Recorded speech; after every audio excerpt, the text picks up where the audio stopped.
about the well-preserved Neolithic farmer. And Mrs. Farmer, a sixth-generation farmer. Now, please welcome Mr. Runt.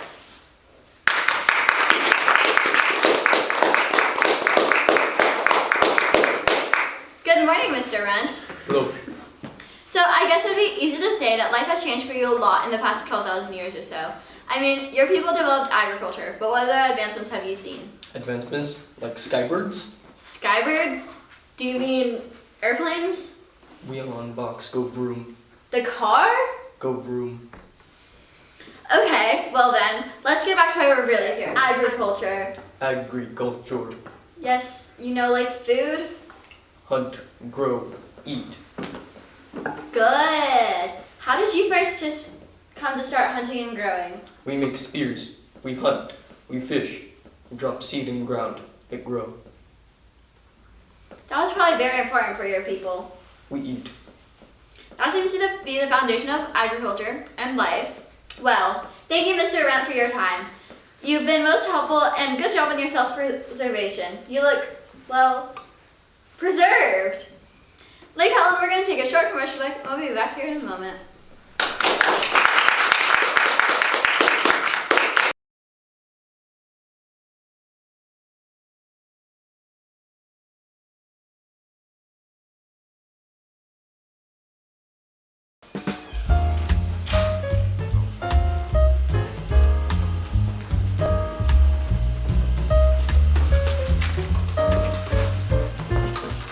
Aren't we thankful for the Neolithic people? Without them, we wouldn't have agriculture like we do today.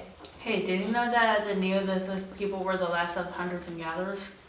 That's a cool fact, Hunter. Are you thankful for the Neolithic people, Anne? I sure am. Me too, Jane. What a happy Thanksgiving after all. Thank you, Neolithic people.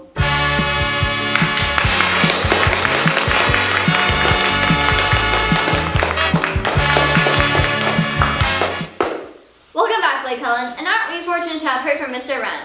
Well, I'm so grateful for the Neolithic people and their contribution to agriculture. Imagine where we'd be without them. Well, moving right along to our next guest, Mrs. Farmer, a sixth-generation farmer.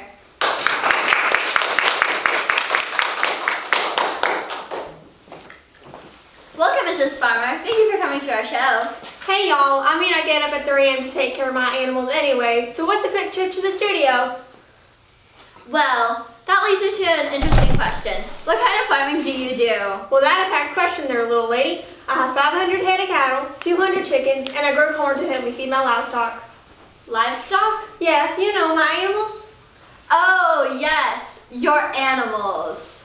Oh, yes. Is there anything you raise or grow? Funny you ask. Up in the northern part of the state, I have about 100 acres of slash pines. Wow, that's a lot of farming. With all that, guess we could say that you think farming is very important. Oh yes, without farming, we wouldn't have food on our table, clothes on our back, or a roof over our heads. I suppose in all your years of farming with your family and all, that there have been a lot of advancements. Oh my stars, have there been advancements? Girl, when my great-granddaddy went to plant corn, he used a horse and a plow. Today, we have a tractor. If you wanted to know the quality of our soil years ago, you walked the soil, you used your hands, and you were out in the fields every day. Today, we use drone technology. And my cows don't even get me started. I use ear tags that let me know if they're eating properly. And if they don't, I call our veterinarian right away and get them checked out. That's the problem with you farmers eating animals. It's not right. Isn't it the camera guy? Yes? Plants and animals have rights to, cutting down trees and harvesting them for what? Your own financial gain. It's all about the almighty dollar, and don't even get me started on those poor defenseless animals. Well, isn't that a fine how-do-you-do? That feller doesn't even know me. If he did, he'd know then when to harvest those plants and trees that don't have nerve endings or feelings. By the way, I plant new ones. It takes a while for them to grow, but they're used to make construction materials and paper. And my cows are the dairy kind. You know, the ones you milk? So I'm not the one out there eating them. But even so, Mr. Cameraman, people have to eat. And I think it's high time you think a farmer. Do you drive a car? You're talking about the mistreatment of plants and animals. Just answer the question, Mr. Fancy Pants, do you?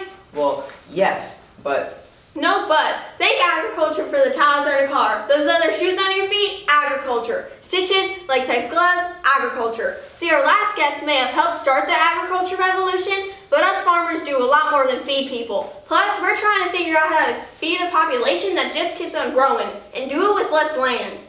Well, that's all really good. But what about the plants and animals? Do you have a dog or a cat? I No, do. they're all plants. Do you have a family? No, I just do. have plants. My family is my animals. I get up every morning between 3 and 4 a.m. to make sure my girls get into the milking parlor. They don't just go in by themselves. If they don't go in, then something is wrong. They are my family. I spend 365 days a year with them. There is no vacation. No vacation? No. There have been nights I've slept in the barn because one of my cows is having trouble birthing. See, we've come a long way in the 12,000 years since Mr. Runt helped start the agriculture revolution. But if we're going to feed our people, we've got a long way to go. Well, you said it, Mrs. Farmer. We've got to go. Thank you for joining us. Next week, we'll be looking at how to produce pleasant or pesky.